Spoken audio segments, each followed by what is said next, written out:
বেকারত্ব দূর করুন, অনলাইন থেকে ইনকাম করুন। আর অনলাইন থেকে ইনকাম করার সব থেকে সহজ ও নিরাপদ অপশন হলো মেলবেট।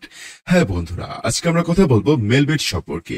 এই মেলবেটের মাধ্যমে আপনি ক্রিকেট, টেনিস, হকি, ফুটবল সহ বিভিন্ন খেলায় বেট প্লেস করে অথবা বিভিন্ন ধরনের গেম খেলে এখান থেকে প্রতিদিন 4 থেকে 5 হাজার টাকা পর্যন্ত ইনকাম করতে পারবেন এবং মাসে হতে পারেন লাখপতি। আর আমার দেখানো পন্থায় আপনার মেলবেট অ্যাকাউন্টটি ক্রিয়েট করলে আপনি প্রথম ডিপোজিটে 100% বোনাস পাবেন। তো আর দেরি কিসের, চলুন দেখে নেই কিভাবে আপনি মেলবেটে নতুন একটা অ্যাকাউন্ট রেজিস্ট্রেশন করে তা 100% ভাবে ভেরিফাইড করবেন। তো সর্বপ্রথম আপনাকে মেলবেট অ্যাপটি কোনো ব্রাউজার থেকে ডাউনলোড করে নিতে হবে। মেলবেট অ্যাপটি ডাউনলোড হলে আপনি ইনস্টল করবেন। এরপরে অ্যাপটিতে প্রবেশ করলে ঠিক এরকম একটি ইন্টারফেস দেখতে পাবেন। একটু লক্ষ্য করলে উপরে দেখতে পারবেন লগ ইন এবং রেজিস্ট্রেশন দুইটি অপশন দেওয়া আছে। আমরা যেহেতু নতুন একটা অ্যাকাউন্ট খুলে তা 100% ভাবে ভেরিফাইড করবো, সেজন্য আমাদের রেজিস্ট্রেশন বাটনে একটি ক্লিক করে দিতে হবে। এরপরে আপনার সামনে এরকম একটি ইন্টারফেস আসবে। এখানে আপনি 4টি অপশন দেখতে পারবেন, সবগুলোর মাধ্যমে আপনি অ্যাকাউন্ট ক্রিয়েট করতে পারবেন, কিন্তু এর মধ্যে সব থেকে সহজ ও নিরাপদ অপশনটি হলো ইন ওয়ান ক্লিক। তো আমরা ইন ওয়ান ক্লিক একটি ক্লিক করে দিব। এরপরে আপনার সামনে এরকম একটি ইন্টারফেস আসবে। এখানে আমাদের কিছু কল লাগবে না, শুধু 3 নম্বর যে প্রোমো কোডের ঘরটি দেখতে পাচ্ছেন, এখানে আমাদের একটা স্পেশাল প্রোমো কোড বসাতে হবে যেন আমাদের অ্যাকাউন্টটি 100% ভেরিফাইড হয়। তো আমাদের স্পেশাল প্রোমো কোডটি হলো DM75। হ্যাঁ বন্ধুরা, আপনারা যদি প্রোমো কোডের ঘরে DM75 এই প্রোমো কোডটি ইউজ করেন, সেক্ষেত্রে আপনার অ্যাকাউন্টটি ফুললি ভেরিফাইড হবে এবং আপনি প্রথম ডিপোজিটে 100% বোনাস পাবেন। সেই সাথে বোনাস পাবেন আপনি জন্মদিনেও। আর আপনি যদি প্রোমো কোডের ঘরে DM75 এই প্রোমো কোডটি ইউজ না করেন, সেক্ষেত্রে আপনার অ্যাকাউন্টটি ফুললি ভেরিফাইড হবে না। সেক্ষেত্রে আপনি কোনো ধরনের বোনাসও পাবেন না। তো কোনো ধরনের বোনাস মিস করতে না চাইলে এবং আপনার অ্যাকাউন্টটি ফুললি ভেরিফাইড করে ক্রিয়েট করতে চাইলে অবশ্যই প্রোমো কোডের ঘরে DM75 এই প্রোমো কোডটি ইউজ করবেন। তো প্রোমো কোডটি বসানো হয়ে গেলে নিচে টার্মস এন্ড কন্ডিশন এখানে একটি ক্লিক করে দিবেন। এরপর রেজিস্টার বাটনে একটি ক্লিক করে দিবেন। এরপর আপনার সামনে এরকম একটি রোবট ভেরিফিকেশন আসবে। এখানে I am not robot click করে দিবেন। এরপরে গুগল ক্যাপাসিটি মন দিয়ে পূরণ করবেন। এরপরে নিচের ভেরিফাই অপশনে একটি ক্লিক করে দিবেন। রেজিস্ট্রেশন সাকসেসফুল এবং নিচে দেখতে পাচ্ছেন ইউজার নেম এবং পাসওয়ার্ড দিয়ে দিয়েছে। তো আমাদের এই ইউজার নেম এবং পাসওয়ার্ডটি অবশ্যই যত্ন সহকারে কোথাও রেখে দিতে হবে, কারণ আমরা যখনই মেলবেটে লগ ইন করতে যাব তখন কিন্তু এই ইউজার নেম এবং পাসওয়ার্ডটি দিয়ে আমাদের অ্যাকাউন্টে লগ ইন করে নিতে হবে। তো সেজন্য আপনারা এটিকে একটা স্ক্রিনশট মেরে নেবেন অথবা কপি করে অন্য কোথাও রেখে দিবেন।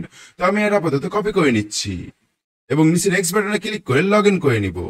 দেখতে পাচ্ছেন বন্ধুরা, আমাদের অ্যাকাউন্টটি কিন্তু লগ ইন হয়ে গেছে। এখন আমাদের অ্যাকাউন্টটি ফুললি ভেরিফাইড করতে হবে, সেজন্য আমাদের মেনু বাটনে একটি ক্লিক করে দিতে হবে। এরপরে উপরে পার্সোনাল প্রোফাইল এখানে একটি ক্লিক করে দিবেন। এরপরে ফোন নাম্বারের পাশে যে লিংক অপশন আছে এখানে একটি ক্লিক করে দিতে হবে। এরপরে এখানে আপনি আপনার ফোন নাম্বারটি বসিয়ে দিবেন। ফোন নাম্বারটি বসানো হয়ে গেলে নিচে লিংক অপশন একটি ক্লিক করে দিবেন। এরপরে আপনার ফোনে একটি ওটিপি আসবে, সেই ওটিপিটি এখানে বসিয়ে অ্যাক্টিভ করে দিলে আপনার অ্যাকাউন্টে আপনার ফোন নাম্বারটি লিংক হয়ে যাবে। এরপরে ইন্টার ডিটেলস এখানে একটি ক্লিক করে দিবেন। সারনেম এখানে আপনি আপনার নামটি লিখে দিবেন। ফার্স্ট নেম এখানে আপনি আপনার ফার্স্ট নেমটি লিখে দিবেন। ডেট অফ বার্থ এখানে আপনি আপনার ডেট অফ বার্থটি সিলেক্ট করে দিবেন। প্লেস অফ বার্থ এখানে আপনি আপনার জন্ম তারিখটি সিলেক্ট করে দিবেন। প্লেস অফ বার্থ এখানে আপনি আপনার জন্মস্থানটি লিখে দিবেন। রিজিয়ন এখানে আপনি আপনার রিজিয়নটি সিলেক্ট করে দিবেন। সিটি এখানে আপনি আপনার সিটি সিলেক্ট করে দিবেন। রেসিডেন্ট অ্যাড্রেস এখানে আপনি আপনার অ্যাড্রেসটি লিখে দিবেন। ডকুমেন্ট টাইপ এখানে আপনি ন্যাশনাল আইডি কার্ড সিলেক্ট করে দিবেন। সিরিজের ঘরে 1 লিখে দিবেন। ডকুমেন্ট নাম্বার এখানে আপনি আপনার এনআইডি কার্ডের নাম্বারটি লিখে দিবেন। ডেট অফ ইস্যু এখানে আপনি আপনার এনআইডি কার্ডের পিছে যে প্রধানের ট্যাগটি আছে সেটি সিলেক্ট করে দিবেন। ইস্যুড বাই বাংলাদেশ গভর্নমেন্ট লিখে দিবেন। সবকিছু ঠিক থাকলে নিচে সেভ বাটনে একটি ক্লিক করে দিবেন। Change made successfully. দেখতে পাচ্ছেন বন্ধুরা, কত সহজে আমাদের অ্যাকাউন্টে 100% ভেরিফিকেশন কমপ্লিট হয়ে গেল। এখন আমাদের অ্যাকাউন্টে ডিপোজিট করার পালা। তো ডিপোজিট করার জন্য উপরের ডিপোজিট বাটনে একটি ক্লিক করে দিবেন। এরপর আপনার সামনে এরকম একটি ইন্টারফেস আসবে। এখানে দেখতে পাচ্ছেন বিকাশ, নগদ, রকেট সহ বিভিন্ন মাধ্যমে আপনি টাকা ডিপোজিট করতে পারবেন। তো ধরুন আমি নগদ দিয়ে টাকা ডিপোজিট করবো, এর জন্য নগদে ক্লিক করে দিলাম। মিনিমাম 300 এবং ম্যাক্সিমাম 20,000 টাকা পর্যন্ত আপনি এখানে ডিপোজিট করতে পারবেন। ইন্টার অ্যামাউন্ট এখানে আপনি যত টাকা ডিপোজিট করতে চান তা লিখে দিবেন। ধরুন আমি 1000 টাকা ডিপোজিট করবো, এর জন্য এখানে 1000 লিখে দিলাম। নগদ ওয়ালেট নাম্বার এখানে দেখতে পাচ্ছেন তাদের নগদ নাম্বার দেওয়া আছে। এই নাম্বারটি এখান থেকে কপি করে নিব এবং নগদ থেকে তাদের অ্যাকাউন্টে টাকা পাঠিয়ে দিব। তাদের নাম্বারে টাকা পাঠানোর পরে নগদ থেকে যে ট্রানজাকশন আইডি দিবে সেই ট্রানজাকশন আইডিটি কপি করে নিব এবং নিচে এই ট্রানজাকশন আইডি এখানে সেটিকে পেস্ট করে দিব। ইওর নগদ ওয়ালেট নাম্বার এখানে আমরা যে নাম্বার থেকে টাকা পাঠিয়েছি সেই নাম্বারটি লিখে দিব। সবকিছু ঠিক থাকলে নিচের কনফার্ম বাটনে একটি ক্লিক করে দিব। Deposit request create successfully. এখন 5 থেকে 10 মিনিট অপেক্ষা করলে আমাদের অ্যাকাউন্টে টাকা অ্যাড হয়ে যাবে। এরপরে আমরা এখানে স্পোর্টসে বেটিং করে অথবা বিভিন্ন ধরনের গেম খেলে এখান থেকে আনলিমিটেড টাকা ইনকাম করতে পারবো এবং মাসে হতে পারবো লাখপতি। আর আপনারা যদি আপনার অ্যাকাউন্টটি এভাবে 100% ভেরিফাইড করে ক্রিয়েট করতে চান, তো অবশ্যই স্ক্রিনে দেওয়া প্রোমো কোডটি ইউজ করবেন। ধন্যবাদ।